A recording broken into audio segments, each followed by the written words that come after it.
اچھا، تو آج ہم ایک بہت اہم تاریخی جنگ غزوہ حنین کی گہرائی میں جا رہے ہیں۔ ہمارے پاس جو ذرائع ہیں وہ اس جنگ کی وجوہات، واقعات اور نتائج پر کافی روشنی ڈالتے ہیں۔ ہمارا مقصد ہے کہ فتح مکہ کے فوراً بعد جو یہ ایک فیصلہ کن موڑ آیا اس کو ذرا سمجھیں۔ تو آئیے شروع کرتے ہیں۔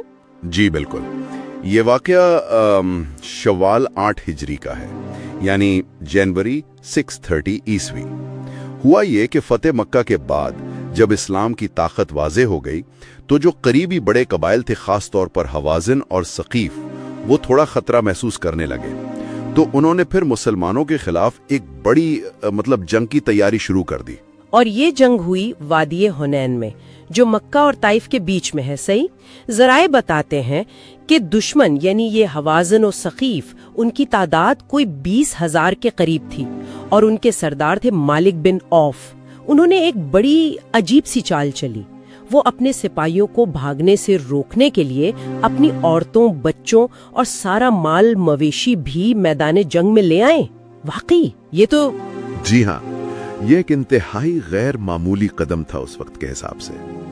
دوسری طرف مسلمانوں کا لشکر تھا کوئی 12,000 کا۔ اس میں 10,000 تو مدینہ والے پرانے ساتھی تھے، اور 2,000 وہ تھے جو مکہ میں نئے مسلمان ہوئے تھے۔ یہاں ایک دلچسپ بات ہے جو ذرائع میں آتی ہے کہ اپنی تعداد دیکھ کر، جو اس وقت تک مسلمانوں کی سب سے بڑی فوج تھی، کچھ لوگوں کے دل میں خیال آیا کہ بھئی آج تو ہمیں کوئی ہرا نہیں سکتا۔ شاید یہ ایک طرح کی آزمائش تھی پھر۔ اچھا، یہ جو خیال تھا، کیا یہ صرف نئے مسلمانوں میں زیادہ تھا یا کچھ پرانے ساتھیوں میں بھی ایسی کوئی بات آئی؟ ذرائع میں دونوں طرح کے اشارے ہیں، لیکن لگتا ہے کہ کچھ نہ کچھ یہ جذبہ موجود تھا، اور شاید جیسا آپ نے کہا، اسی پر اللہ کی طرف سے آزمائش بھی آئی۔ اور یہاں سے پھر صورتحال ایک دم بدل جاتی ہے نا؟ دشمن گھاٹی میں چھپا ہوا تھا۔ فجر کے وقت اندھیرے میں اچانک انہوں نے تیر برسانے شروع کر دیے۔ اس حملے کی شدت اور اچانک پن سے مسلمانوں میں ایک دم بھگدڑ مچ گئی۔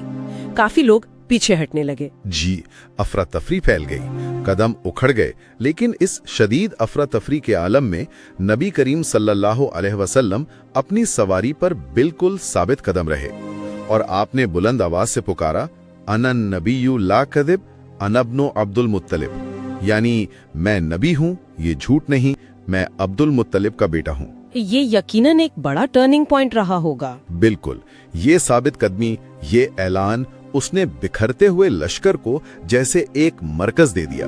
پھر آپ صلی اللہ علیہ وسلم نے حضرت عباس رضی اللہ تعالی عنہ کو، جن کی آواز بہت بلند تھی، ان سے کہا کہ انصار اور بیت رضوان والوں کو پکاریں۔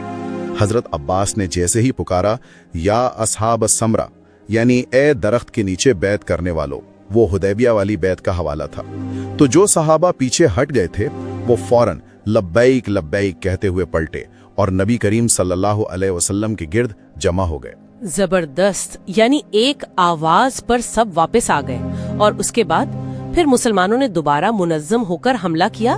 جی بالکل، پھر مسلمانوں نے نئی ترتیب اور نئے جذبے سے جنگ کی اور دشمن کو شکست دی۔ ہزاروں قیدی بنے اور مال غنیمت بھی بہت زیادہ ہاتھ آیا۔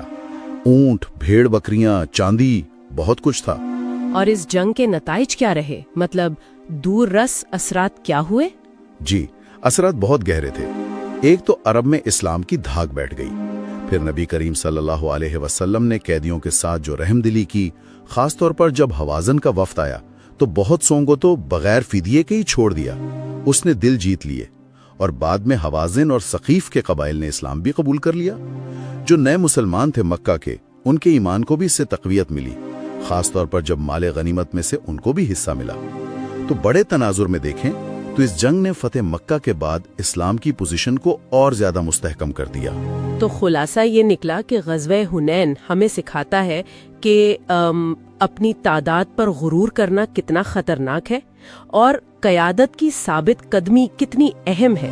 وہ کیسے شکست کو فتح میں بدل سکتی ہے، اور مشکل وقت میں ایمان اور اتحاد کی طاقت۔ صحیح؟